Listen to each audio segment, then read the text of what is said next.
नमस्कार दोस्तों, कैसे हैं आप। आज मैं आपको जैव विकास और आनुवंशिकी के तीसरे पार्ट में बताऊंगा कि बैक क्रॉस, टेस्ट क्रॉस और एलील या एलीलोमार्फ, होमोजाइगस, हेटेरोजाइगस तथा सहप्रभाविता या कोडॉमिनेंसी किसे कहते हैं।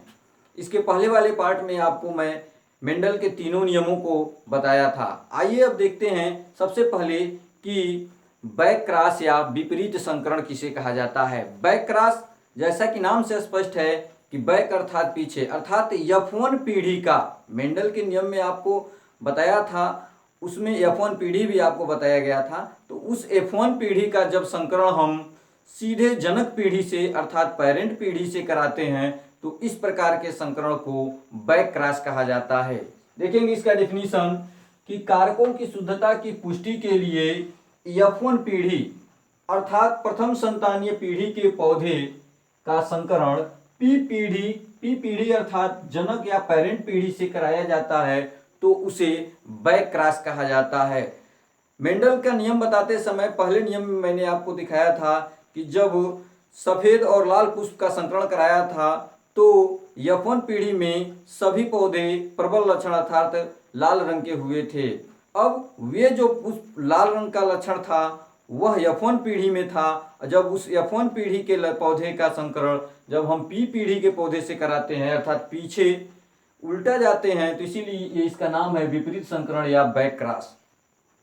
दूसरे नियम को हम जानते हैं। दूसरा कौन सा क्रॉस है? दूसरा क्रॉस है टेस्ट क्रॉस या परीक्षण संकरण। परीक्षण संकरण में क्या होता है कि जब F1 पीढ़ी के पौधे का, जब F1 पीढ़ी अर्थात प्रथम संतानीय पीढ़ी के पौधे का संकरण हम अप्रबल लक्षण वाले P पीढ़ी से कराते हैं तो इस प्रकार के संकरण को परीक्षण संकरण या टेस्ट क्रॉस कहते हैं। आइए देखते हैं इसका डेफिनेशन कि किसी लक्षण के प्रबल दृश्य रूप को फिनोटाइप भी कहा जाता है। किसी लक्षण के प्रबल दृश्य रूप के पौधे में लक्षण के जीन रूप का पता लगाने के लिए पौधे का बैक क्रॉस अप्रबल जनकीय पौधे से किया जाता है तो इसे टेस्ट क्रॉस कहते हैं। अर्थात यह बैक क्रॉस की ही तरह होता है किंतु इसमें F1 पीढ़ी का जब संकरण P पीढ़ी के अप्रबल लक्षणों वाले पौधे से कराते हैं तो इस प्रकार के संकरण को टेस्ट क्रॉस या परीक्षण संकरण कहा जाता है। अब हम जानेंगे कि तीसरी जो डिफिनेशन है कोडॉमिनेंसी या सह प्रभाविता। जहां भी सह शब्द है, सह का मतलब होता है को, अंग्रेजी में जिसको को कहते हैं अर्थात आपसी सामंजस्य यानी बराबर का अधिकार। अब हम देखते हैं यहाँ सह प्रभाविता। छोटे जो सींग वाले पशु होते थे, भेड़ वगैरह होते थे, उनमें उनकी बालों का रंग अर्थात मान लीजिए कि एक लाल रंग वाला भेड़ है और एक सफेद रंग वाला भेड़ है। लाल रंग जो है वो शुद्ध लाल रंग में है यानी कि समयुग्मजी हैं और सफेद भी सम। लाल रंग वाले भेड़ जिसके एक भेड़ है और उसके खाल का रंग अर्थात जिससे ऊन मिलता है, बालों का रंग एक भेड़ का लाल है और एक भेड़ का सफेद है। दोनों भेड़ में जब संकरण कराया गया, दोनों भेड़ से जब संकरण कराया गया तो F1 पीढ़ी में जो भेड़ मिली वो चितकबरे रंग की हो गई। अर्थात एक ही भेड़ में कहीं लाल रंग का था तो कहीं से कहीं सफेद चित्तियां दिखाई दी। अर्थात लाल और सफेद दोनों लक्षण एक साथ प्रकट हुए। यहाँ प्रभाविता का नियम लागू नहीं हुआ और इस प्रकार के प्रभाव को हम लोग सह प्रभाविता या कोडॉमिनेंसी कहते हैं। डिफिनेशन इसका देखेंगे कि छोटे सींग वाले मवेशियों में जब लाल रंग के प्रबल जीन, जिसे कैपिटल आर से इंडिकेट किया गया, वाले पशु का सफेद रंग के अप्रबल जीन अर्थात स्मॉल आर वाले पशु से संकरण कराया जाता है तो F1 पीढ़ी में लाल प्लस सफेद, एक ही अगर भेड़ है तो उसमें लाल भी रंग है सफेद भी रंग है अर्थात दोनों को मिलाकर चितकबरा रंग कहा जाता है। चितकबरे रंग के मवेशी उत्पन्न होते हैं और इस प्रभाव को अर्थात दोनों रंग का बराबर प्रभाव F1 पीढ़ी में दिखाई देता है और यहाँ प्रभाविता का नियम लागू नहीं होता, इसीलिए इसको सह प्रभाविता या कोडॉमिनेंसी कहते हैं। अब हम जानेंगे एलील या एलीलोमार्फ। दोस्तों, मेंडल ने अपने प्रयोगों में जहाँ जहाँ कारक शब्द का प्रयोग किया उन कारकों को हम लोग वर्तमान समय में जीन्स कहते हैं। जीन्स की खोज जोहानसन ने किया था। आइए हम देखते हैं एलील या एलीलोमार्फ किसे कहते हैं। सन 1906 में बेटसन ने प्रत्येक आनुवांशिक लक्षणों के तुलनात्मक रूप के जींस कारकों को, प्रत्येक आनुवांशिक लक्षण जो होते हैं, बालों का रंग, त्वचा का रंग, जितने भी आनुवांशिक लक्षण होते हैं उनके तुलनात्मक, कभी भी जो कारक होते हैं वह पेयर में होते हैं, जोड़े में होते हैं। देख रहे हैं कहीं भी हम एक जगह सिंगल आर नहीं बनाते हैं, कैपिटल आर या स्मॉल आर अलग अलग जगहों पर अलग अलग दर्शाया जाता है, यानी कभी भी ये पेयर में ही होते हैं, सिंगल नहीं होते हैं। तो जब 1906 में बेटसन ने प्रत्येक आनुवांशिक लक्षण के तुलनात्मक रूपों के जीन्स या कारकों को एलील या एलीलोमार्फ कहा। जैसे मान लीजिए ये एक कारक है कैपिटल टी, ये भी एक प्रकार का एलील है, और स्मॉल टी ये भी एक प्रकार का एलील या कारक जिसे कहते हैं।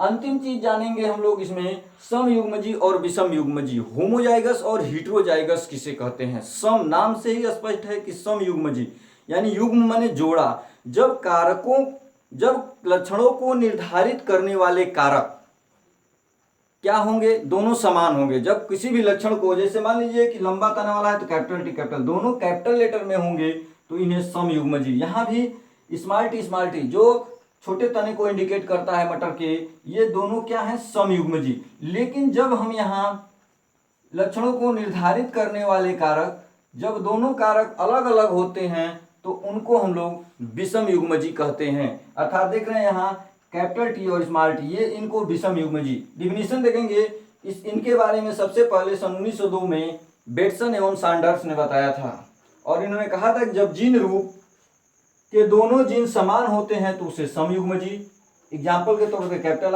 आर या स्मॉल आर, तथा जब जीन रूप के दोनों जीन अलग अलग होते हैं तो उसे विषम युग्मजी या हेटेरोजाइगस कहा जाता है। अब हम जानेंगे मानव में लिंग निर्धारण। मानव में लिंग निर्धारण, जैसा कि हमको पता है, हम सभी लोग जानते हैं कि अन्य जंतु, कशेरुकी जंतुओं की भांति मानव में भी लैंगिक जनन होता है। अर्थात मानव में लैंगिक जनन की प्रक्रिया होती है, और मानव में अलग अलग, अर्थात मानव एक लिंगी प्राणी होता है और नर और मादा अलग अलग शरीर में स्थित होते हैं। आइए जानते हैं हम लोग कि मानव जो होता है वह एक लिंगी होता है, क्योंकि अलग अलग जीवधारी अलग अलग, यानी कि मेल फीमेल में बनावट में डिफरेंसेस देखते हैं, इसीलिए मानव को हम लोग एक लिंगी प्राणी कहते हैं। और देखेंगे कि मानव जो एक लिंगी प्राणी होता है वह लैंगिक जनन करता है, और लैंगिक जनन में उसमें लैंगिक द्विरूपता पाई जाती है। आपसे पूछा जाए कि सेक्सुअल डायमॉर्फिज्म या लैंगिक द्विरूपता किसे कहते हैं, तो कहेंगे कि जब दो जीवधारी एक ही प्रकार के दो जीवधारी अलग अलग रूपों में, अर्थात मनुष्य में देख रहे हैं मेल फीमेल में डिफरेंसेस होता है, तो इस प्रक्रिया को हम लोग लैंगिक द्विरूपता कहते हैं। यानी कि एक ही कशेरुकी प्राणी देखते हैं, एक ही संघ के हैं और अलग अलग प्रकार के होते हैं, तो उस प्रक्रिया को लैंगिक द्विरूपता, मनुष्य में लैंगिक द्विरूपता स्पष्ट पाई जाती है। इसके बाद से दूसरी प्रक्रिया है कि एक लिंगी किसे कहते हैं, तो ऐसे जीवधारी जिसका नर और मादा अलग अलग शरीर में होता है जनन अंग, उसको एक लिंगी कहते हैं। द्विलिंगी ऐसे जंतु जिनमें नर और मादा जनन अंग दोनों एक ही शरीर में स्थित होते हैं, ऐसे जीवधारी द्विलिंगी जंतु कहलाते हैं। केचुआ है, मटर है, ये सब द्विलिंगी में आते हैं।